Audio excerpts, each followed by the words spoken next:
Okay, so welcome everyone. Today is the Youth Conservation Speaking Contest for 2024, and we would like to thank everyone for coming today and to all of the students for giving their speeches today. I'm really excited to listen to them. So the order will be how it is in the program.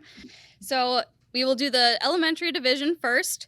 So that will be Sophie Schaefer, Ella Hatley, and then Delilah Solberg. Then we will do the senior division, which will be Charlie Thompson, Grayson Stahlhem, Brian Zimmerman, and Mason Schaefer. Then at the end of that, the judges will then do a deliberation, and we will then go through the awards ceremony.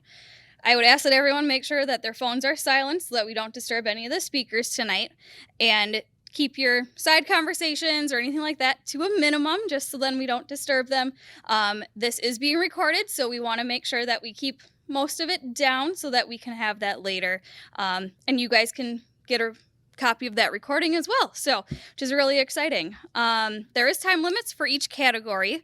So the elementary is 3 to 5 minutes, and then the senior is 5 to 7 minutes. We will have a timekeeper. We will not stop you or flag you when you are getting close. We will let you do your speech and then go from there. It's not extremely crucial as far as point system for going over or under, but we just like to keep it in that time frame because if you go to state, that's going to be something a little bit more crucial. So preparing you guys, we do have the 3 judges here tonight. We have Paul Severson, the Trempealeau County Clerk. We have Kellen Nelson. He is our Environmental Land Use Committee Chair. And then we have Steve Ockenick with the UW Ag Extension. He is our Ag Extension agent. So, and I am Haillie Passow, the Trempealeau County Conservationist. So, we will start getting ready here. And I just want to remind all the students that the most important thing is that you guys are getting involved in the public speaking and environmental awareness, and we are all extremely proud of you just for getting up today and doing this. As you can see, I'm still stumbling over words, and it's just fine. So it'll be all okay, and we're here to support you guys. So we're really excited to hear them. And after the completion of those speeches, we'll do some applause, and then we'll get up the next speaker. And we will start to get rolling here. So Sophie, if you want to come up, your topic, the ins and outs of nutrient management. Hi, my name is Sophie Schaefer, and I'm a 5th grader at Trick Elementary. I'm sure you have heard of Newton's third law of motion: what goes up must come down. Likewise, the law of conservation states that everything that goes in must come out. Well, this is especially true when it comes to manure. Whatever goes into a farm animal affects what comes out, which can have a negative impact on soil nutrition and water quality. So experts made something called a Nutrient Management Plan, or NMP. But what does a Nutrient Management Plan do? Rick Reisinger, a land conservation specialist for Trempealeau County, says it's a tool for farmers that helps them apply proper nutrients without over-applying fertilizers. So not only does a good plan help reduce soil erosion, nutrient loss, and water pollution, but it will also help farmers save money and increase their profits. Mr. Reisinger says that during the 2022-23 plan year, Trempealeau County had 95 NMPs, which covered 59,963 acres of cropland and pasture. However, this only accounts for about 30% of the total production acres in our county. The good news is that in Wisconsin, the number of acres that have NMPs has been slowly increasing each year. The Wisconsin Department of Agriculture, Trade, and Consumer Protection, or DATCAP, reported a 2.3% increase in Wisconsin plants since 2021. Having an NMP is very important for the health of our environment. The Wisconsin DNR website says that excess nutrients from manure or other agriculture runoff raise the amount of nitrogen or phosphorus in the water. This can damage the ecosystem of the water because algae blooms can block sunlight and lower the oxygen levels in the water. George Kraft, a professor at UW-Stevens Point, has this to say about its agriculture runoff. Instead of something that we see going away, it's going the other direction. Besides the effects it has on water ecosystem, the Wisconsin Examiner, an online news site, says if runoff gets into our water source, it increases the risk of birth defects, thyroid cancer, and colon cancer. What are the biggest obstacles when it comes to runoff in Trempealeau County? Mr. Reisinger says that part of the problem is lack of current soil samples and excess soil loss. He feels the biggest problem is getting farmers to recognize the value in having an NMP. My grandpa, Paul Halderson, owner of Arctic View Dairy in Galesville, says manure management has changed significantly over his 50-plus years of farming. Years ago, when cleaning the barns, the manure went on the fields closest to the barn, strictly because it was easiest. Now that he has more cows and more land, the manure goes farther away. Since his expansion in 2007, Grandpa Halderson has had to file his NMP with additional regulation from the DNR. Still, he and other large farmers try to be good stewards of the land by minimizing erosion, practicing no-till corn planting on steep hills, and not spreading manure on hillsides. Their farm is also a zero-discharge farm, meaning any water that comes in contact with manure is contained along with any other water runoff. He sees great benefits to spreading manure and says, when supplied to the soil, manure provides 100% of the needs to grow a crop of corn. No additional fertilizer is needed. So my grandpa definitely sees the value in having an NMP. How can we continue to prevent water contamination and properly manage our land? Well, if you are a farm owner like me, my grandpa, and many others, one of the first steps is to create a nutrient management plan. That CAP offers many trainings throughout the state to educate landowners on NMP. Responsible owners should also react quickly and be prepared if there is a spill or problem. With thoughtful planning and consideration of our waterways in relation to where we spread manure, farmers in Trempealeau County and Wisconsin can continue to produce milk and grow crops for our country while doing their best to preserve America's dairyland and all that nature has to offer here. Because of the law of conservation, we need to make conservation laws a priority. Thank you. Okay, thank you, Sophie. Excellent job. Next up, we will have Ella Haillie, Monarch Butterfly Habitat. Come on up. Hello, my name is Ella Haillie, and I'm a 5th grader at Blair Taylor Elementary. If you go to St. Mary's Cemetery in Lake City, Minnesota, you will find a gravestone adorned with monarch butterflies. That gravestone belongs to my grandpa, Dennis Haillie, who started a generational love of monarch butterflies for me and my family. I would like to share facts about monarch butterflies because their populations are declining. According to biologicaldiversity.org, monarchs have plummeted by 80% in the past 20 years. This is a problem because they are pollinators, indicators of a healthy environment, and appealing to humans. Their appealing nature makes humans more likely to care about them and their environment, which in turn helps protect other plants and animals. My family and I are very interested in monarch butterflies because they are pretty and interesting creatures. We've had experience with them, raising them, and my grandpa loved them. One reason monarchs are disappearing is due to the loss of their habitat, such as milkweed, coneflower, Joe Pye weed, and other wildflowers. Other reasons for their decline are climate change, disease and parasites, and illegal logging where monarchs overwinter. Habitat loss in the summer breeding areas, which includes our areas due to herbicide application and land use changes, according to the Wisconsin Department of Natural Resources. But there is hope, and we can all help. Landowners can get a financial assistance from Natural Resource Conservation Service, or NRCS, to manage for monarch habitat on farms, ranches, and forests by receiving money for planting wildflowers and native grasses. Landowners can also receive planning help from NRCS.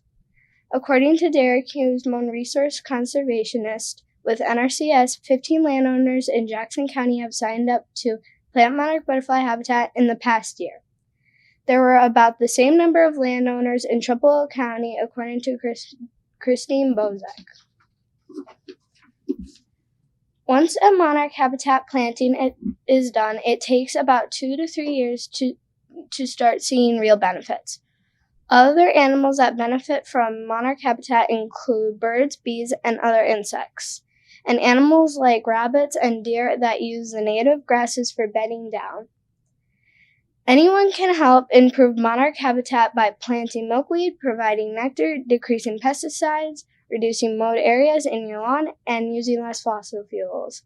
Pesticides are bad for the monarchs and bad for the flower because the monarchs don't pollinate plants sprayed with pesticides. This topic is also important to my family because monarchs are an indicator of healthy surroundings. They pollinate our flower gardens, and my parents are working to change 3 acres of corn and soybean fields into monarch butterfly habitat near our house. We are hoping this will help many butterflies and other pollinators. To summarize, monarch butterfly habitat is declining, but there are many ways to bring the habitat back, including planting native flowers, especially milkweed, decreasing pesticide use, reducing lawn, and using less fossil fuels. Planners can participate in NRCS programs to increase monarch habitat. I encourage you to find a simple way that you can save monarch habitat. My grandpa would be happy to know there are people continuing to help monarch butterflies. Thank you for listening. Okay, excellent job, Ella. Next up, we have Delilah Solberg, a fishy tale in Trempealeau County. Come on up. Hi, my name is Delilah Solberg, and I'm a 6th grader at Gail Ettrick Trempealeau Middle School. I'm sure many of you have heard a fish tale that made you roll your eyes. Perhaps you've even told one yourself. Well, today I'm going to tell you a fish tale that is 100% true. Last year, my classmates and I were able to help the DNR and members of the Ettrick Rod and Gun Club stock trout, a freshwater fish of the salmon family that is highly valued as food and game in parts of South Beaver Creek and rural Ettrick. This experience made me wonder, why is trout restoration so important? Here's what I learned. I have to admit that at first I was just excited to get out of the classroom, not realizing how I was helping my local environment. First, we went to the rearing station located at the Brantner Farm in rural Ettrick. When we got there, David Schmidt, a fisheries technician for the DNR, explained how the small trout were brought to the Brantner's pond from a fish hatchery, and they were responsible for feeding the small trout for a few months. Using a large net, Mr. Schmidt and a member of the Ettrick Rod and Gun carefully captured the trout in the net. He counted how many trout would fit in the 5-gallon bucket to use as an estimation for how many fish we would be restocking. That's where my classmates and I started helping. We carried the pails of trout to a truck with a holding tank. When we were done, I believe we had carried at least 30 buckets of trout to his truck. Then, we got back on our bus and went to different parts of South Beaver Creek and rural Ettrick. At first, Mr. Schmidt checked the temperature of the stream to make sure it was suitable for the trout. With the help of members of the Rod and Gun, we would gently dump about 4 buckets of trout at each area. Multiple people were involved in this important process. The DNR, members of the Ettrick Rod and Gun Club, the whole Ettrick 5th grade class, and even our bus driver, Tony Brady, helped load the trout into the truck's holding tank. But why do we need trout restoration? The answer is to keep the trout population in check because they are important to the ecosystem. As predators, they play an important role in regulating other species that could damage the ecosystem. For example, trout feed on insect larvae in streams and rivers, which can help prevent excessive algae growth and promote healthy aquatic ecosystems. But what are threats to trout in Wisconsin? According to the 2019 to 2029 Wisconsin Inland Trout Management Plan, changes in land use, water pollution, urbanization, and climate change are the big factors. Dan Hatlily, a fishery biologist for the DNR, says that the biggest obstacles of trout restoration are the cost of the restoration projects and finding qualified seasonal help. Now, how could a 6th grader like myself or people in Trempealeau County help this problem? Go fishing! According to Mr. Hatlily, one of the biggest obstacles to trout restoration is the cost of these projects. Sales of fishing license and trout stamps fund trout restoration and trout habitat. He also says that finding enough qualified seasonal help is difficult because of funding. Lastly, landowners can join programs that manage their property to the benefit of fish and wildlife. To conclude, more people, including everyone in this room, could get involved in learning and helping with the process of trout restoration and understanding its importance. More schools like mine could get involved with their local rod and gun clubs so we can make new fish tales in Trempealeau County that all have a happy ending. Thank you.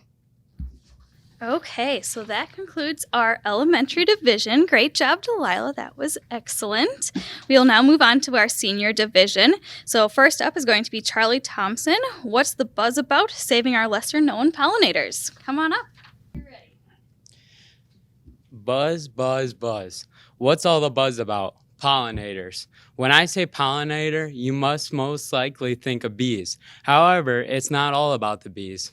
Hi, I'm Charlie Thompson. I'm a senior at Osseo Fairchild High School, and today I am going to tell you about some native Wisconsin pollinators that you may not have thought of. I'll discuss their importance to our state and the obstacles they face in our modern world. Finally, I will share with you the good news of how we can protect and conserve our precious wildlife Wisconsin pollinators.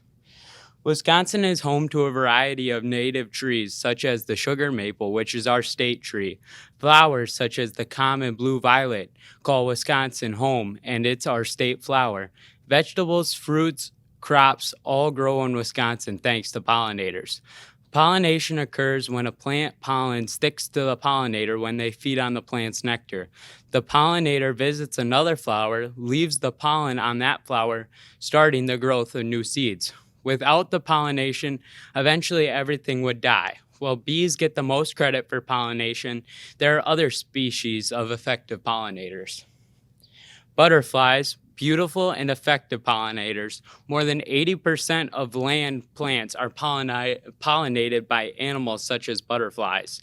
According to the Science of Pollination and the Role of Butterfly newsletter, the monarch butterfly is our state butterfly. This is one of approximately 137 different species of butterflies native to our state, according to WisconsinButterfly.org. While there are several native species of butterflies in our state, there are only a few varieties of our next pollinator found in Wisconsin. The small but mighty hummingbird is responsible for pollinating more than 8,000 plants throughout North and South America. Most commonly seen in our state is the ruby-throated hummingbird. The sad reality is that most of our native Wisconsin pollinators are in a decline. Invasive non-native plants can crowd out the beneficial plants and leave pollinators without food and shelter. Habitat loss is also a driving factor in devastating the pollinator population. Owen Boyle with the DNR states the population of the once common monarch butterfly have fallen by 90% in the last 25 years. This is due mostly to the lack of milkweed plants, which are essential to monarch butterfly survival. The use of pesticides can cause illness and death of butterflies. According to the yourbannedbird.org, the monarch butterfly numbers are headed for extinction due to land development and pesticide use. Wisconsin's hummingbirds also face obstacles. Many of us having hummingbird feeders in our yards and enjoy watching them. Jelly is a favorite among feeder owners. However, due to their small size and light weight, these tiny creatures can find themselves stuck in the jelly.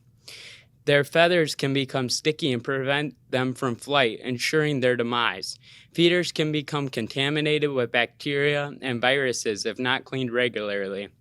Do you use pesticide to tame those weeds in your yard? You could very well be inadvertently poisoning the same hummingbirds that you love to see at your feeder.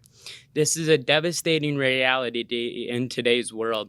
With the loss of pollinator populations, we lose vegetation. With loss of vegetation come less clean air due to lack of trees and other greenery. Fruits and vegetables become short in supply, causing price increases. Cranberry producers in Wisconsin could experience up to a 70% decline in production. With more than a fifth of Wisconsin land being used for farmland, it is imperative that everyone take part in not only stopping the decline of pollinators, but also taking steps to prevent it and help it flourish. That is the bad news. I'm going to share the good news. There are several ways we can accomplish reviving our pollinator population. Do you appreciate seeing graceful butterflies like I do? You can create a habitat that will draw butterflies to your lawn. Choose a sunny spot and plant milkweed. This plant is the only plant where the monarch butterfly will lay its eggs. There are more than 100 varieties. 14 are native to Wisconsin. Only milkweed native to Wisconsin should be planted. Do not use harmful pesticides in your yard or garden. One resource I highly recommend is dnrwisconsin.com, where you'll find the article, Make a Place for Monarchs. You can create your own unique butterfly haven. Wisconsinites love hummingbirds. In lawns across our state, you'll find colorful hummingbird-specific feeders. Hummingbirds can safely be fed sugar water. Stay clear of anything with artificial colors. The feeder itself is color enough to attract them. Be prepared to commit to your cleaning feeder every 3 days to prevent contamination. Feeders should be placed in partial sun, as full sun can be harmful to the delicate bird during the hottest times of the day. Planting native Wisconsin flowers can draw these precious pollinators. As with butterflies, hummingbirds' favorite plants grow best in full sun, and milkweed is also a favorite. Plant native Wisconsin milkweed in your garden and enjoy a show of both butterflies and hummingbirds dancing in the air. Again, avoid using harmful pesticides. Avoid mowing your wildflower space to allow for natural cover for these pollinators to rest safely. This also provides refuge for small insects which hummingbirds will feast on. WisconsinPollinators.com has a great garden plan for attracting Wisconsin hummingbirds. So what's the buzz about? There are more pollinators besides the well-known bee, and their population are decreasing. With the knowledge and the will to create a habitat that will attract, house, and nourish these creatures, we can help Wisconsin pollinators flourish. The benefits of protecting and conserving our flighted, delicate pollinators are many. What's the buzz? All pollinators are priceless. Next up, then, will be Brian. Come on up. A wise man and one of my greatest role models once stated, "Only the chosen few have the blessed opportunity to clothe and feed the world." I happen to be one of those few, and it is part of my duty to conserve the natural environment to the best of my ability. Growing up on a family farm with more than 2,000 acres of croppable land and about 260 head of beef cattle, I've learned a lot about being a steward of the land. One way that we have taken care of our land is by strip cropping this one 350-acre parcel of land. I can also think of how mad I am that I have to fold up the hay rake after 15 acres to go to the next strip. And the fun times turning around in the strip because the chopper was actually on the next strip to the west. While it can be frustrating to me as a farmer, it can be very beneficial to the land when used correctly because it encourages the irrigation of each field, therefore keeping the soil moisture high and retaining the necessary nutrients, which leads to a higher corn yield. According to the article, Strip Cropping and Contouring, written by K.L. Wells, strip cropping can reduce the risk of soil erosion by cutting the surface runoff almost in half. One of the simplest ways to prevent oil erosion is by digging grass waterways. Digging grass waterways is not as difficult as it sounds for me as a farmer. To dig grass waterways is not actually to dig anything, but rather to pick up the plow when you go over it.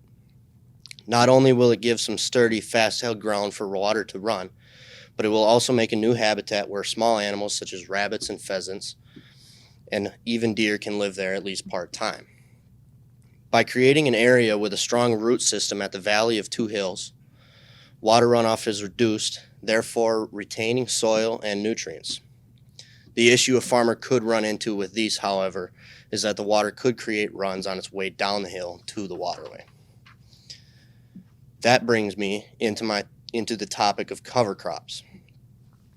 Planting corn on a parcel of land will eventually take hold of the present soil once the roots of the plants are expanded and deep in the ground. According to the North Dakota State University, the roots of a corn plant are not mature enough and therefore not very strong until their third week of growth. That leaves 3 weeks for rain and wind to slowly eat away at the soil below the corn plant. This can be combated, however, by planting a corn cover crop after harvest and tillage the previous year. A cover crop is usually alfalfa, ryegrass, and some use table crops like squash. These will grow as much as possible before the freeze and a thick layer of snow, and will decompose and add nutrients to the ground, leaving the root system and ultimately a solid ground to plant crops on. As can be found in Sustainable Agriculture Research and Education, or SARE, in the article titled Cover Crops at Work, Covering the Soil to Prevent Erosion, planting cover crops reduces soil loss by 31% up to 100%, as compared to fields with no cover crops planted. We have recently implemented the cover crop method by planting rye over our harvested beans in our winter beef pastures, and in some waterways where we have trouble keeping vegetation. By doing so, we hope not only to retain soil and nutrients with the leftover root system, but also to have a nice dry place for our cows to calve on next spring. There are always those fields where I just have no idea what we are going to do with them. We harvest and till and end up planting over washes, or whole rows of corn will be washed away by the unexpected, even though we should be planning for the worst, torrential rain that seems to come every spring. This is usually due to the fact that after tilling, the soil loses its structure. No-till planting relays a similar idea to that of cover crop planting, and that is to keep a solid root structure underground in order to retain the soil above ground. According to an article in the United States Department of Agriculture called Till Practices in Vulnerable Areas Significantly Reduce Soil Erosion, completely switching to no-till farming can prevent up to 70% soil erosion, stated by Sang-Hyun Lee, a doctoral student in the University of Illinois Department of Agriculture and Biological Engineering. Keeping the soil there is one thing, but a farmer might ask, wouldn't it be more difficult to keep moisture in the soil? Well, according to the article Gain Moisture with No-Till, written by Frank Lessiter, no-till farmer editor, pores in the soil should be large enough to give the soil about 50% water composition. With extensive tillage, soil can be broken up, compacted, and the pores can be shrunk. With smaller pores, the water composition can be decreased to 20% to 30%. To keep moisture in the soil is to keep nutrients along with it, alluding to the fact that no-till farming actually increases the moisture in the soil and retains more of the soil's nutrients. There are, I believe, 4 or 5 fields where we implement this practice on my family's farm. Circling back to the 260 head of beef cattle that my family manages and how we steward the land that they occupy. For our 260 head, we rent and own 8 different pastures ranging from 40 acres to 20 acres. We always limit the number of cattle we put on a pasture, related to the number of acres that are available. The average number of cattle that can go on a pasture is a pair, or a cow and a calf, per 1 acre of land. This is pretty general, but if we have land that is heavily wooded, we might up it to 2 acres per pair. Or on really moist, grassy valley and hills, we may change our rate to 2 pairs per acre. When it comes to soil conservation, keeping grass on the land is possibly the most important thing a farmer or anyone can do. With that being said, not allowing cattle to graze the grass down to nothing is a way to make sure that the dirt is not washed away and a solid root system is maintained. As some of the chosen few, my family and I uphold our duty to be a steward for the land by strip cropping, making grass waterways, planting cover crops, and no-till farming. As agriculturalists, we depend on the land, so we practice stewardship and conservation with the goal of keeping the earth healthy and available for generations to come. I'm proud to play a part in stewarding our local lands for my future generations and for yours as well. Thank you. Okay, thank you, Brian. Next up, we have Mason, analyzing the coexisting qualities of beavers and humans. Come on up. How many of you have ever heard of people's houses flooding near small rivers? This is mainly a result of an animal called the American beaver. The American beaver, or Castor canadianus, is the largest rodent in North America and the biggest influence in stream health. It can affect the river in both positive and negative ways. They create swamps for native amphibians and insects, but also can cause up to $22 million in damages every year. A problem that beavers cause is flooding agricultural fields. Fields are flooded as a result of a nearby stream being flooded by the construction of a beaver dam. Farmers lose millions because the fields caused by beaver dams, and it takes a long time to replenish the lost yields. I believe that a solution for this problem is to have the DNR go and deconstruct the dam that is causing the flooding. The fields could also be altered to include a larger buffer zone or a berm to be constructed along the field that is at risk of being flooded. Installing a berm will hold back the water from flooding the field. It is a low-cost option to keep the fields safe and keep the beaver from losing its home. Another problem presented by beavers is the destruction of trout streams. Trout rely on cold water streams that flow at a medium to fast rate. When the beavers put the dam in its place, the water slows down and warms up. The warm, slow-moving water causes the trout to become lethargic and slow down reproduction. The longer this happens, the trout will move to find a better part of the river or even die off if they cannot escape. A solution to this is to keep the beavers off certain areas where the ecosystem is fragile and could be easily offset by a beaver making a dam there. The best possible solution could be to live trap the beavers and relocate them to another waterway where they could do less damage. Relocating the beaver will help sustain and preserve fragile habitats. Something that a lot of people deal with near a river is flooding. My grandparents used to own a house on the Buffalo River near Osseo. They would always battle the beavers because of floods caused by the dams, which push water into their basements and destroy their furniture. The floods would also negatively affect the whole community because many hours and resources would have to be used at one time if there was a flood to take down the dam and refurbish the house. This is why I'm in support of live trapping the beavers and relocating them to areas where few people live because they won't cause much damage. This ensures that both parties benefit because people won't have flood damage and the beaver even could get a better home. I also believe that even though beavers cause a lot of damage, we shouldn't have such loose regulations on beaver harvesting. The 2023 trapping regulations say that now the daily bag limit on beaver and that anyone could take any number of them, and that there is no limit on beavers. As of this year, beaver populations are starting to increase back to what they once were, but are still very low. Even though they can be a headache to many people, they are still an important part of this ecosystem. Though causing millions of dollars in damage every year and creating new habitats, beavers are still nature's construction workers. Though there is debate on if beavers really help the environment, people could be in consideration that we need beavers in the environment to keep everything healthy. There are solutions for beavers and humans to coexist. We just need them to put in action. Okay, so that concludes our speaking contest. Now we are going to have a little break here to allow the judges to tally up and deliberate. We will then come back and announce winners and give out awards. So I would just ask that you guys can mingle amongst yourselves and, take a break here.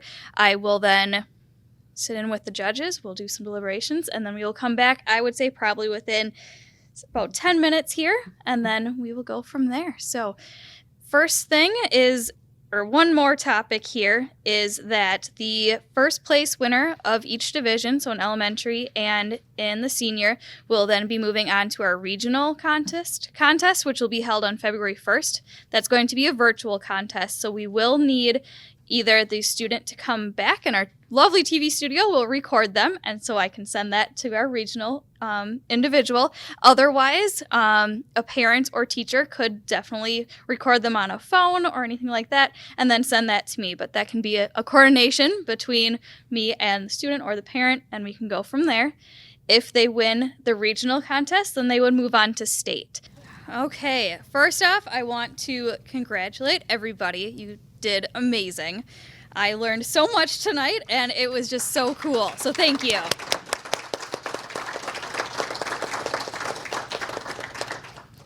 Okay, so we will start with third and work our way up to first. I'm going to start with the elementary division. So in third place, we have Ella Hatley.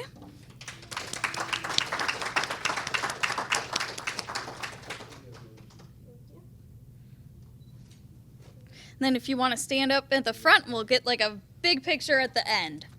And then parents can take pictures and all the jazz. Yep.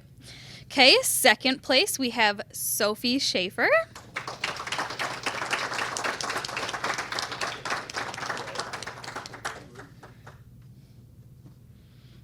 Okay, and first place, we have Delilah Solberg.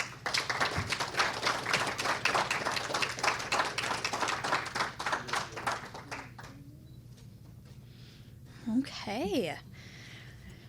And then we will move on to senior. In third place, we have Mason Schaefer.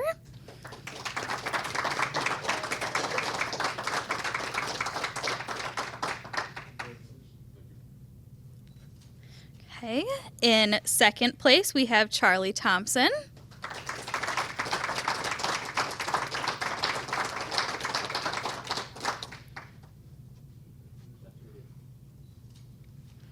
Okay, and in first place, we have Brian Zimmerman.